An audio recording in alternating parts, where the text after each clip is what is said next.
I thought helping my family would make them proud. I thought doing the right thing would bring us closer. But instead, it broke everything.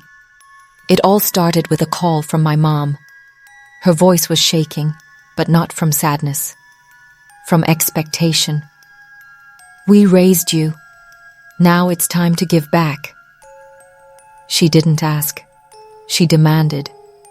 They didn't want help with bills or a small place to live. They wanted a mansion, not for themselves, for my brother, the one who never worked a day in his life, the one they always treated like gold, while I was the one holding everything together. Still, I said yes, because I thought love meant sacrifice.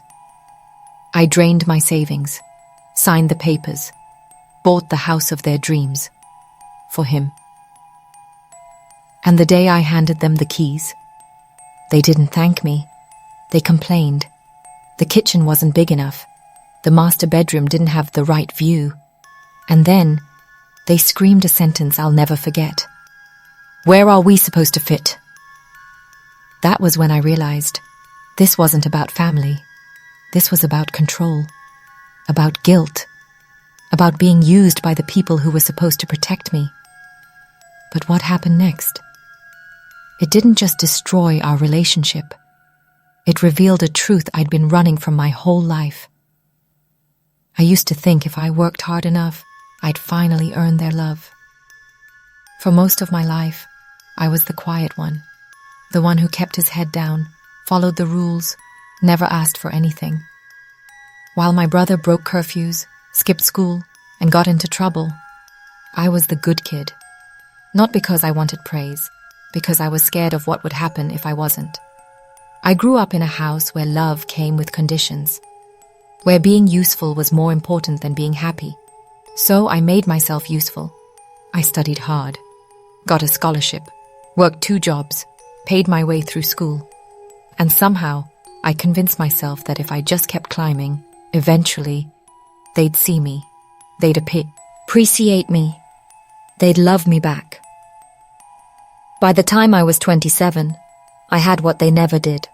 A career, a steady income, a 1-bedroom apartment I paid for in full. It wasn't much, but it was mine. And for a while, I thought I'd finally escape the pressure, that maybe I could live life on my own terms. But family doesn't always knock. Sometimes it barges in. It started small. Calls from my mom asking how much I made, if I'd thought about giving back. Then came the guilt, the stories about how much they'd sacrificed. And finally, the request. Only it wasn't a request. It was a demand. Buy your brother a house. He deserves it. No thank you.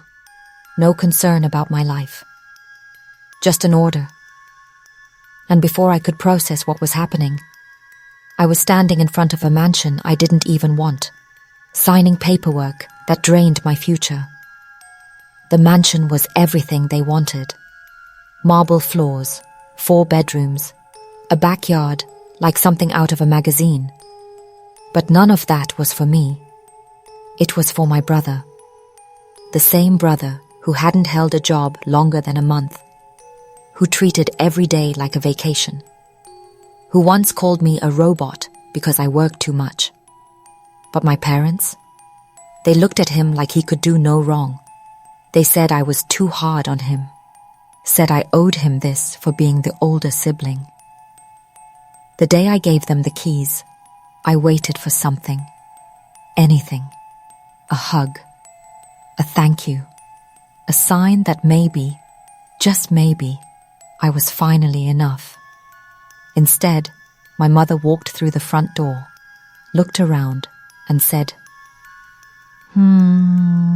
it's smaller than I imagined.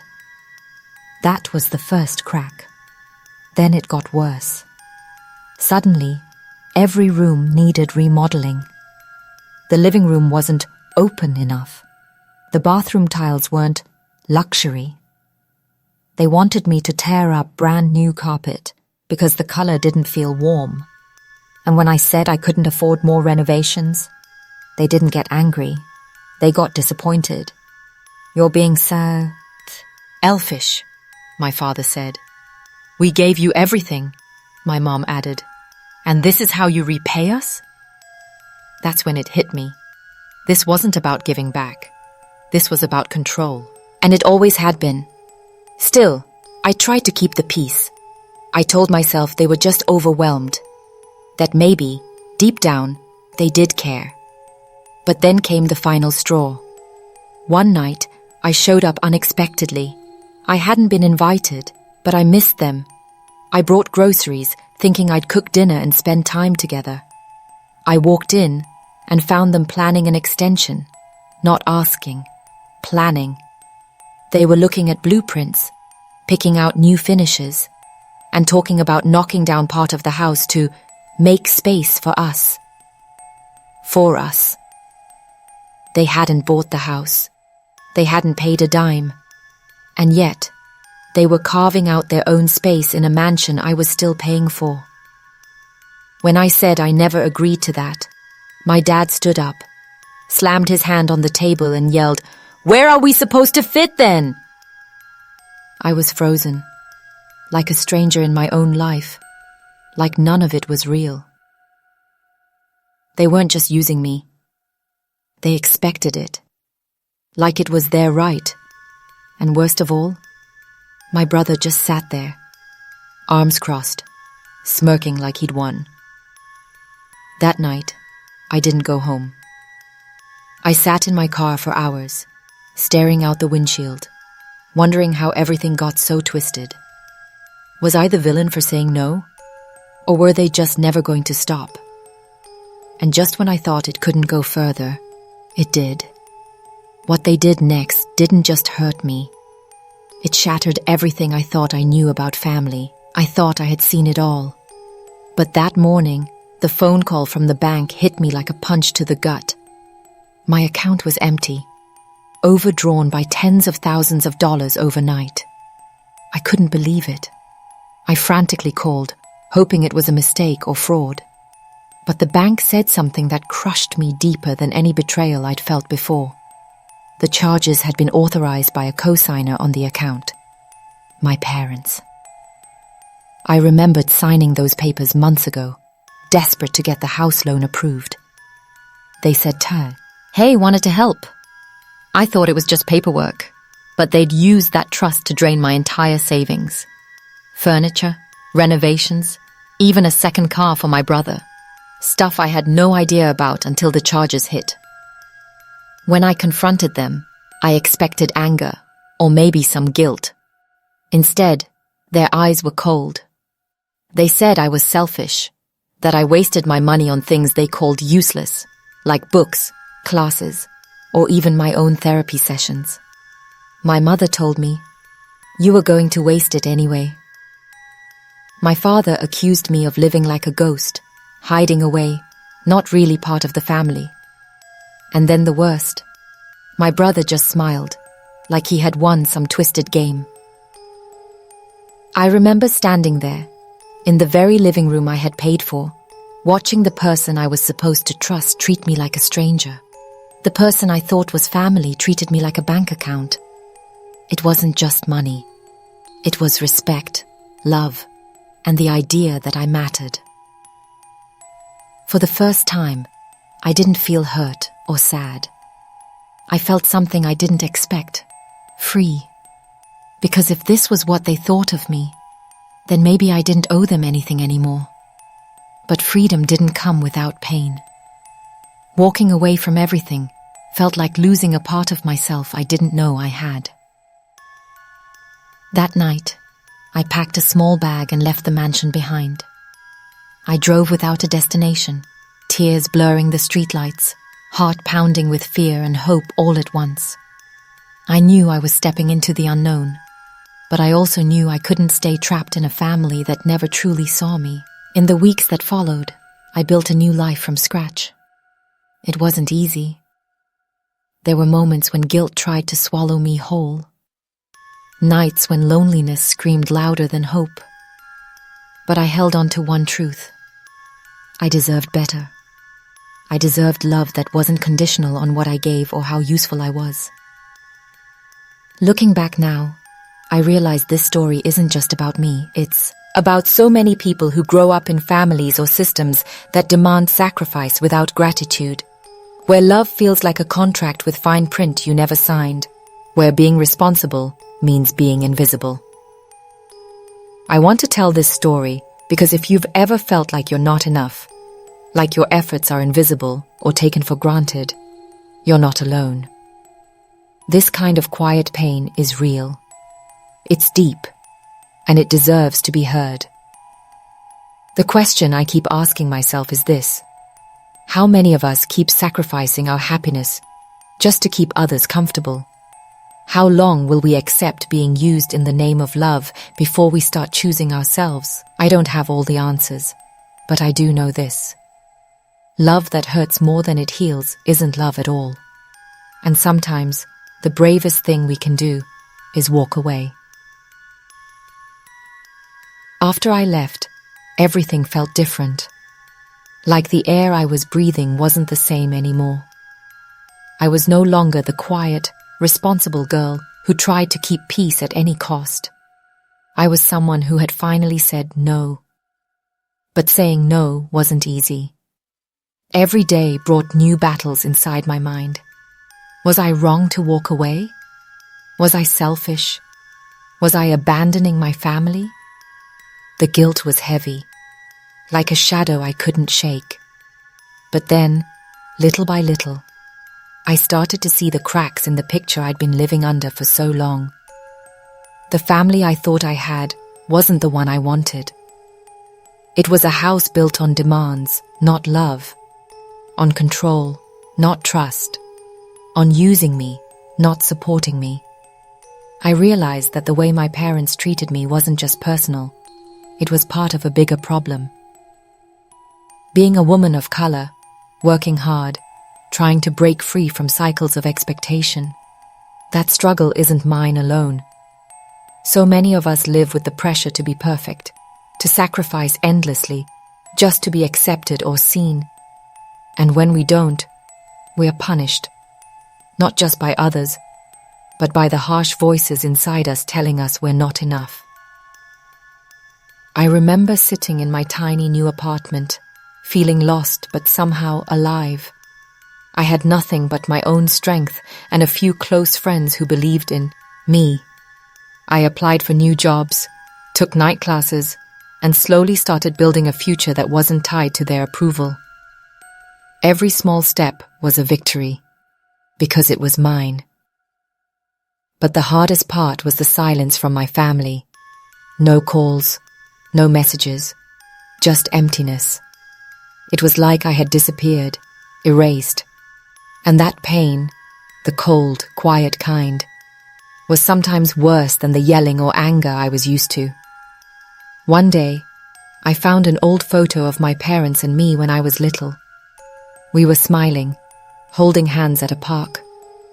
I stared at it for hours, remembering how much I wanted their love, how much I wanted to believe they loved me for me, not for what I could give. But love, I realized, can't be forced or bought. It can't be demanded or taken. That's when I made a promise, to myself and to everyone watching this, to never settle for less than I deserve, to never let anyone make me feel small again, to build a life where love is a gift, not a weapon. And I want you to know, if you're watching this, feeling trapped by family expectations, feeling used or invisible, you're not alone. It's okay to choose yourself. It's okay to walk away from what hurts you, because real love lifts you up. It doesn't tear you down. I won't lie, it's still hard. Some days, the memories hit like waves, and the guilt tries to pull me under. But I remind myself, freedom isn't easy, but it's worth it. And every day I choose me, I'm closer to the life I dreamed of. So here's the question I want to leave you with. How many times will you sacrifice your peace to keep others comfortable? And when will you say, enough. Even though I had started rebuilding my life, the weight of everything still followed me. I couldn't just erase years of feeling invisible overnight. Every time I tried to move forward, the past would pull me back. Memories of broken promises, empty words, and the loud silence when I needed support the most. It was like carrying a shadow I couldn't outrun. One afternoon, I got a call that shook me to my core. It was my brother, the one who had everything handed to him without effort. I wasn't sure why he was calling after months of silence. When I answered, his voice was quieter than I remembered. He told me things I never thought he'd say. Things about how hard it was living under my parents' roof, how lonely he felt despite all the gifts and money. For once, he sounded lost and vulnerable, not the smug, entitled person I thought he was. He said, "Alec, I don't know who I am anymore. They want me to be perfect, to live up to this image. But I'm tired." Those words hit me like a tidal wave. It was like hearing my own pain echoed in his voice. In that moment, I realized our family was trapped in a cycle of expectations and demands that hurt us all in different ways. It wasn't just me who felt broken. It was all of us, just in different roles. My parents, too, seemed caught in a place where love was measured by control and appearances, not connection. That call didn't fix everything, but it opened a door. For the first time, I saw my brother as someone struggling too, not just the person my parents wanted him to be. And maybe, just maybe, we could find a way to break free together. Still, the road ahead was uncertain. Reaching out to my parents felt impossible. The walls between us were built with years of disappointment and anger. But I realized I didn't have to do it alone. I found support in friends who became family, mentors who listened without judgment, and communities where my story wasn't the exception but the norm. I began speaking up, not just for myself, but for others who feel trapped by expectations that don't fit them. Sharing my story wasn't easy. It meant opening old wounds and standing in the light of my pain. But it also meant reclaiming my voice and my power. I learned that healing isn't about forgetting what happened or pretending everything is okay. It's about facing the truth, no matter how hard, and choosing to move forward with courage. And as I stand here now, telling you this story, I want you to know something important. You are not your family's expectations. You are not the sacrifices they demand. You are a whole person, worthy of love and respect just as you are. This journey isn't over for me. It might never be. But I'm learning that real freedom comes when you stop trying to fit into a mold that wasn't made for you. When you create space for your own dreams, your own peace, your own happiness. So, I ask you, where do you draw the line? When will you start living for yourself, instead of living to meet someone else's impossible standards? Because at the end of the day, the hardest battles are often the ones inside our own homes. And sometimes, the bravest thing we can do is say, "I deserve better." The days turned into weeks, and slowly, the noise inside me started to quiet down. I still felt the ache of everything that happened. The betrayal, the loneliness, the way my family had turned their backs. But I also felt something new. Strength. Not the kind that shouts or fights back, but the quiet kind that builds from knowing you survived. That you still stand, even when the ground beneath you shakes. I started to find peace in the little things.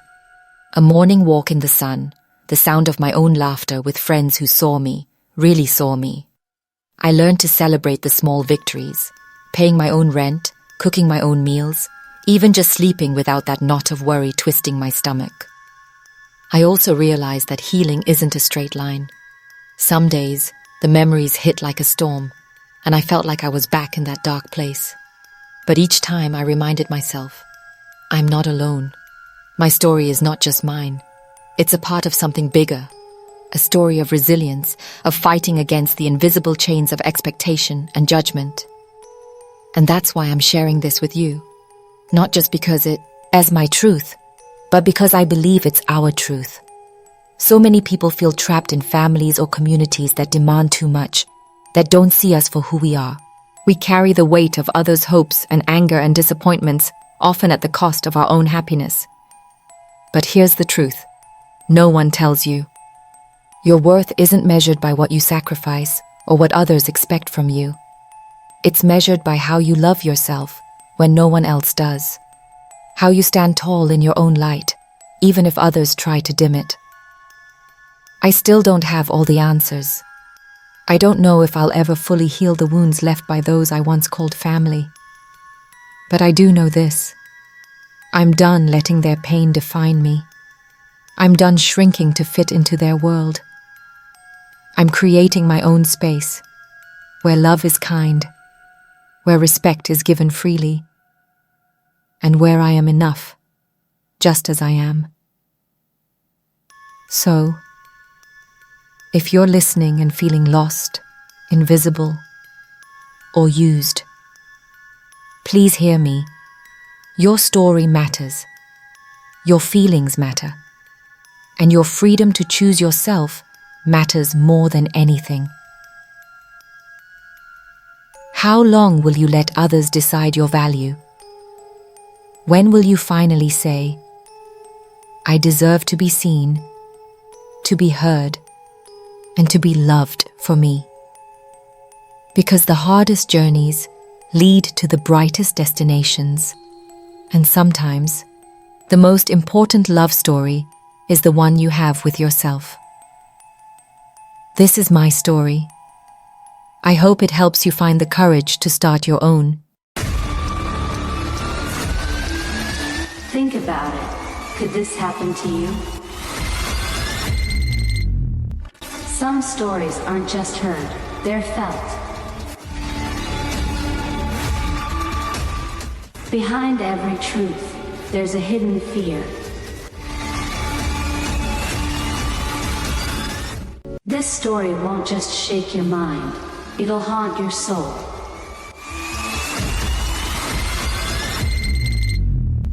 Who could imagine the truth would be this terrifying?